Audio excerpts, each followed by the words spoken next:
Have you ever walked away from a conversation feeling uneasy, like you agreed to something without really choosing it? Like keeping the peace meant losing a piece of yourself? Let me ask something harder. What if that wasn't your choice at all? What if you were played and didn't even realize it? The most dangerous people aren't the loud ones.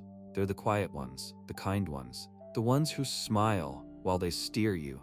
They don't need force. They make you do it to yourself, and you'll call it love, friendship, loyalty. Niccolo Machiavelli understood this centuries ago. Men judge more by what they see than what they feel, he wrote. Meaning, people believe appearances more than truth. If someone seems kind, we trust them.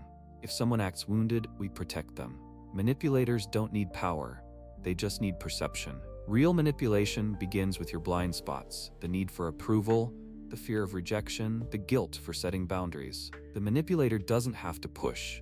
They just fill the gap you never closed. They don't conquer you. You hand yourself over, and you call it maturity, goodness, love. From childhood, we're trained to please to be loved, to say yes to be accepted.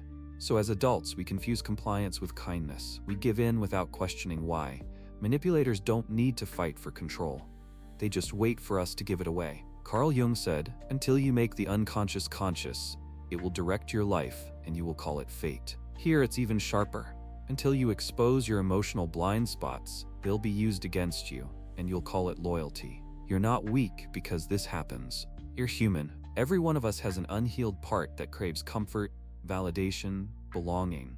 Manipulators offer crumbs of those things, and we surrender autonomy without even seeing it happen. But awareness changes everything. Once you see the pattern, you stop playing the invisible game. This isn't about becoming cold. It's about becoming conscious. In the next part, we'll explore how to turn that awareness into real immunity. How to protect yourself from soft control without losing your soul. Because once you recognize the velvet trap, the only question left is, will you stay in it or break free? If you're still here, something inside you already knows the truth. You've felt it. The silent agreements you didn't want to make, the guilt you couldn't quite explain. This isn't just manipulation, it's emotional design. Soft hands building hard cages around your will. Protect your mind. Defend your autonomy. Machiavelli wasn't naive about human nature. People believe what comforts them, not what frees them. Manipulators thrive on this. They don't need to force you, they just need to suggest, to imply. You fill in the rest. The soft cage forms when you start confusing compliance for love, silence for peace, exhaustion for loyalty. The battlefield is not out there, it's inside you. Manipulators don't need to overpower you if they can trigger your reflexes. The fear of disappointing someone, the urge to keep peace, the dread of rejection. They study you, they map your reactions, they predict you. Machiavelli said it's better to be feared than loved, but today it's better to be respected than adored. Adoration makes you pliable, respect makes you sovereign. The first step to breaking free is emotional immunity. Not coldness, awareness. Recognize when you're triggered, pause instead of reacting. Break the script they count on. Say no where they expect yes. Remain calm where they expect guilt. In doing so, you dismantle their invisible influence. The second step, strategic detachment. Observe emotions without obeying them. Show warmth without losing clarity. Don't react to praise like it's gospel. Don't scramble to fix discomfort. Hold still. Let their games unravel. And third, become unpredictable. Refuse to broadcast your emotions. Become the storm they can't read. Break the rhythm they depend on. Your stillness becomes your shield. The truth manipulators hide. You don't owe anyone your loyalty, your kindness, or your silence just because they expect it. Carl Jung warned, until you make your unconscious patterns conscious, you will call them fate. This is your awakening.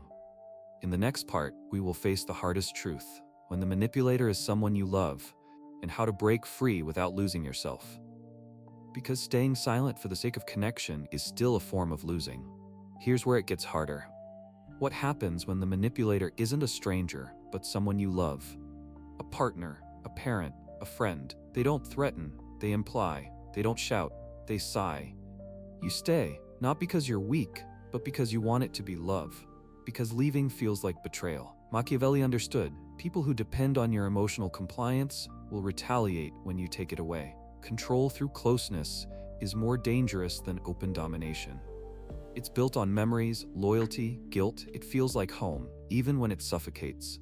Love that demands your submission is not love. Respect that requires guilt is not respect.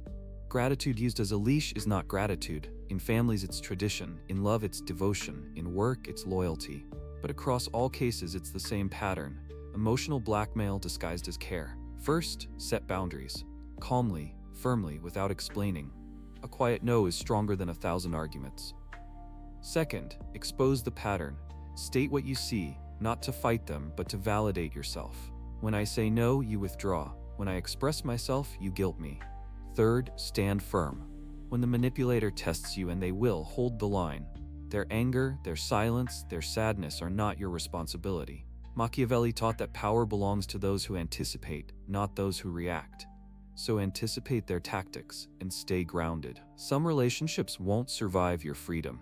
That's reality. Some will break. Some people only stay if you stay small. But staying small isn't love. It's captivity. Carl Jung said, accepting yourself completely is terrifying, but liberating. It's time to stop mistaking manipulation for care. In the next part, we'll reveal how to think like a true strategist, protecting your mind without hardening your heart and walking through a world of influence untouchable. Because love should feel like freedom, not debt. This is where everything changes, not just how you deal with people, but how you walk through the world.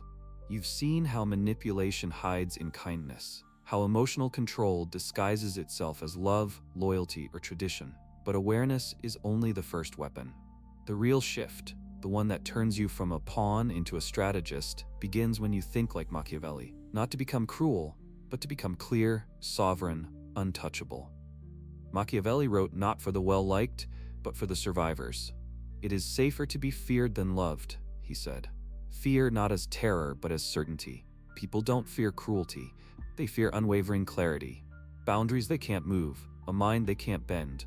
That's what you must become. Calm, unreadable, deliberate. So how do you build it? First, observe everything. Look past words to patterns. Notice who flatters at the right moment, who plays victim to avoid blame. Machiavelli knew behavior tells truth better than promises. Watch what they do when no one's looking. Second, own your narrative. In a world obsessed with control, someone will script your life for you unless you take the pen back. Carl Jung warned, who looks outside dreams, who looks inside awakens. Right now you are waking up, choosing awareness over obedience. Third, master emotional ambiguity. Show what you want, not what you feel pressured to reveal. Predictability is weakness. Silence, emotional precision, these are your new weapons. Manipulators count on urgency. Break that script. Pause, observe, choose. Finally, take full responsibility for your emotional state. Manipulators thrive on your instability, your need to be liked, your fear of loneliness, your guilt. Regulate yourself and you become unshakable. Push, pull, flatter, guilt, they won't move you. Yes, at first it will feel cold, lonely, strange. But then something shifts. You stop mistaking control for connection. You stop calling silence peace. You stop playing a role someone else wrote for you. Because the final truth is brutal. As long as you don't control your own mind, someone else will. And they won't use chains. They'll use love, tradition, obligation, but not you. Not anymore. You are not here to be managed. You are here to build a mind that sees through smiles and hears the lies inside sweet words. You are here to protect your peace like it is sacred. Stop performing. Start observing. Stop explaining. Start asserting. Stop reacting. Start choosing. And remember, the most dangerous manipulator is not the one in front of you. It's the voice inside you that still believes you must be loved to be free. Silence that voice. Build your clarity. And when they come again to pull your strings, just smile, because this time you see. If this video opened your eyes, don't stop here. Like, subscribe, and share it with someone ready to wake up. Comment below. What is one manipulation you now see for what it truly is? Speak it. Name it. Freedom begins with awareness. And awareness begins when you stop playing the game you never agreed to. Welcome to Whispers of the Universe.